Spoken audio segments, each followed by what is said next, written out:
जब मैं दिल्ली में बैठा तो मैंने हिसाब लगाया, हिंदुस्तान में 18,000 गांव ऐसे हैं जिनमें बिजली का खंभा तक नहीं पहुंचा, बिजली का तार भी नहीं पहुंचा, बिजली का लट्टू नहीं लगा।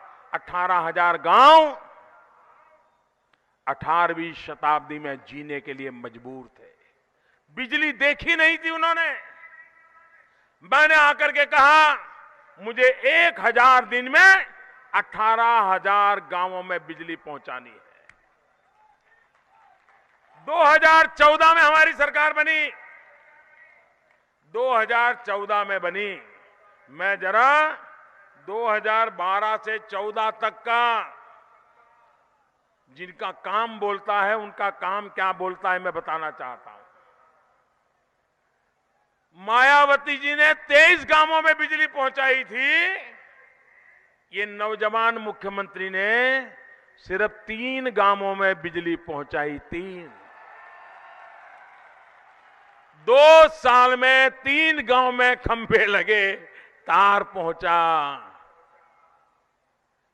उत्तर प्रदेश में 1500 गांव अंधेरे में हैं। 2014 में मैं प्रधानमंत्री बना, उस समय 1500 गांव बाकी थे। उन्होंने सिर्फ 3 गांव का काम किया, मैडम ने 23 गांव का काम किया। और जब हमारी सरकार बनी तो हमने 2 साल में कितना किया? 2 साल में कितना किया? काम किसको कहते हैं? काम खुद से बोलता है। अरे काम तो उजियारा लाता है, उजियारा लाता है। काम दूर से भी दिखता है। भाइयों बहनों, हमें तो 2 साल के भीतर भीतर इसी उत्तर प्रदेश में मायावती के 2 साल में 23 गांव, अखिलेश जी के 2 साल में 3 गांव, मोदी के प्रधानमंत्री बनने के बाद 2 साल में 1364 गांव। आप मुझे बताइए, आपको 23 गांव वाली सरकार चाहिए? 23 गांव में काम करने वाली सरकार चाहिए? 3 गांव में काम करने वाली सरकार चाहिए? कि आपको 1364 गांवों में काम करने वाली सरकार चाहिए? काम बोलता है कि नहीं बोलता है? उनके कारनामे बोलते हैं कि नहीं बोलते हैं? मंच पर उपस्थित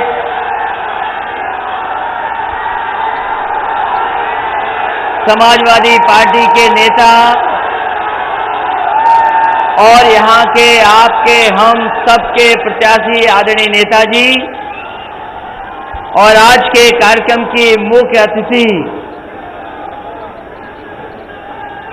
बहुजन समाज पार्टी की राष्ट्रीय अध्यक्ष आदरणीय कुंवर मायावती जी,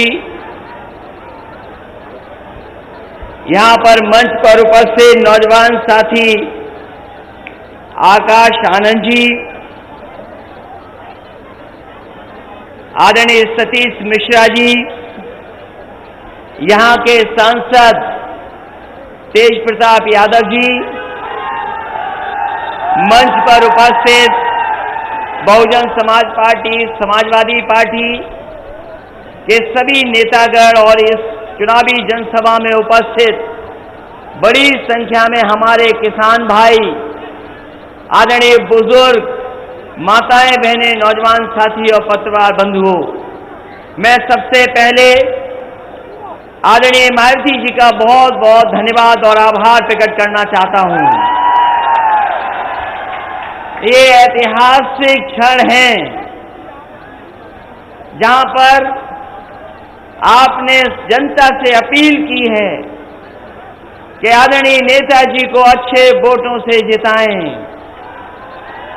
मुझे पूरा भरोसा है यहां की जनता पर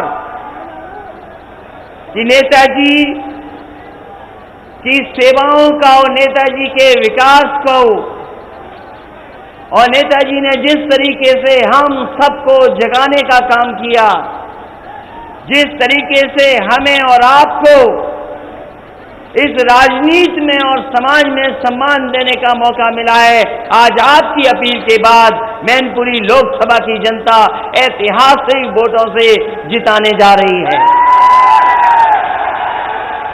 मैं नेताजी का धन्यवाद देता हूं और नेताजी की जो बातें मैं सुन रहा था, नेताजी ने कहा कि आप हमारे बीच आई हैं, हम आपका आदर करते हैं और जिस तरीके से आपने मतदान और चुनावी समय पर आए हैं, ये एहसान हम कभी नहीं भूलेंगे, ये नेताजी कह रहे थे। और जनता से और हमें आपसे ये कहा कि हमारी आपकी जिम्मेदारी है कि आप सब मिलकर के बहुजन समाज पार्टी और आदरणीय राष्ट्रीय अध्यक्ष जी का हमेशा सम्मान करेंगे। मैं समझता हूं इससे ज्यादा ऐतिहासिक दिन कोई नहीं हो सकता जहां पर इतना बड़ा जनसमूह हो और नेताजी के लिए ये फैसला लिया जा रहा हो। जहां तक देश की परिस्थितियों का सवाल है, मेरे से पूर्व में आदरणीय मायावती जी ने विस्तार से कहा है, हम भी सहमत हैं, आप भी सहमत हैं कि देश बहुत नाजुक समय से गुजर रहा है। इस देश का कृषि और इस देश का किसान, इस देश की खेती और कृषक हमारे देश की आत्मा है।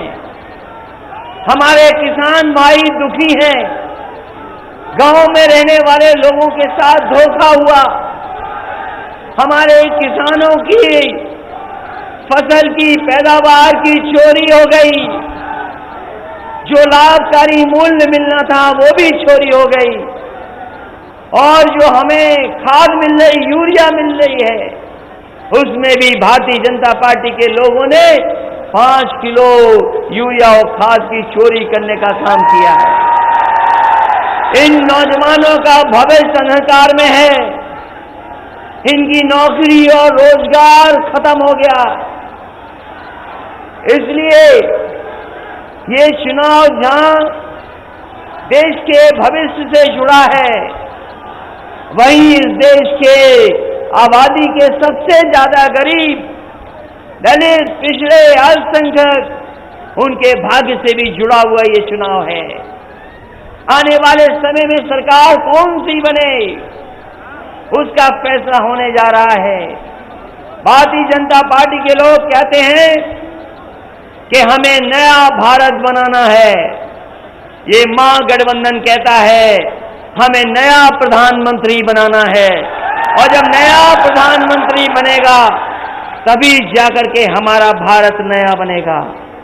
आज भारतीय जनता पार्टी के लोगों ने व्यापार खत्म कर दिया, नोटबंदी, जीएसटी ला करके व्यापार को अंधकार में डाल दिया। आज व्यापार नहीं आगे बढ़ पा रहा है। जिस हिसाब से पढ़ाई होनी चाहिए, जिस हिसाब से हमारी व्यवस्थाएं होनी चाहिए इलाज की, इन सरकारें नहीं कर पाई हैं।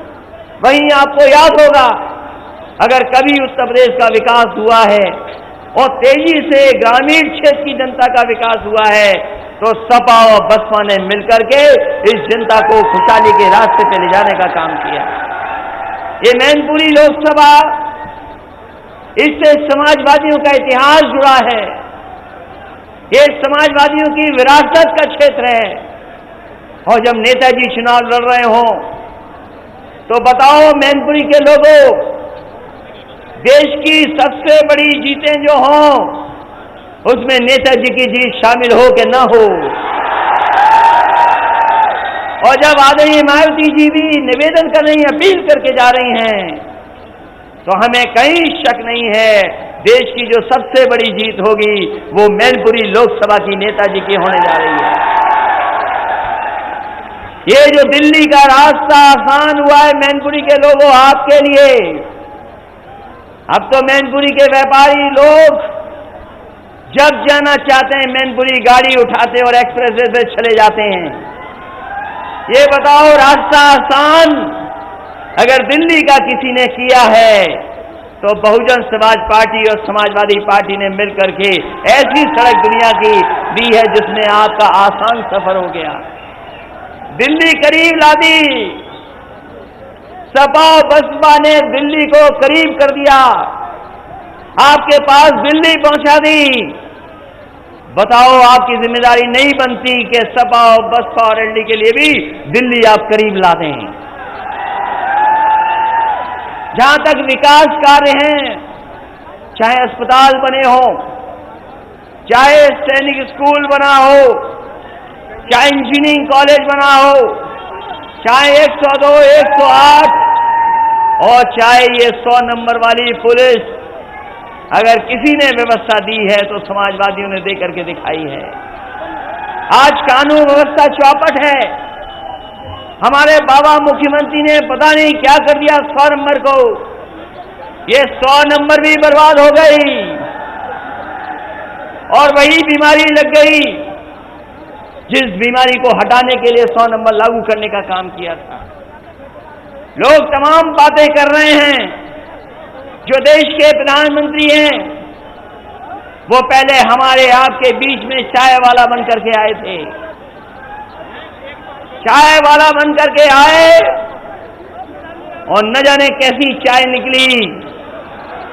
आज 5 साल बाद पता लगा कि चाय कैसी निकली और अब चौकीदार बन करके आए हैं।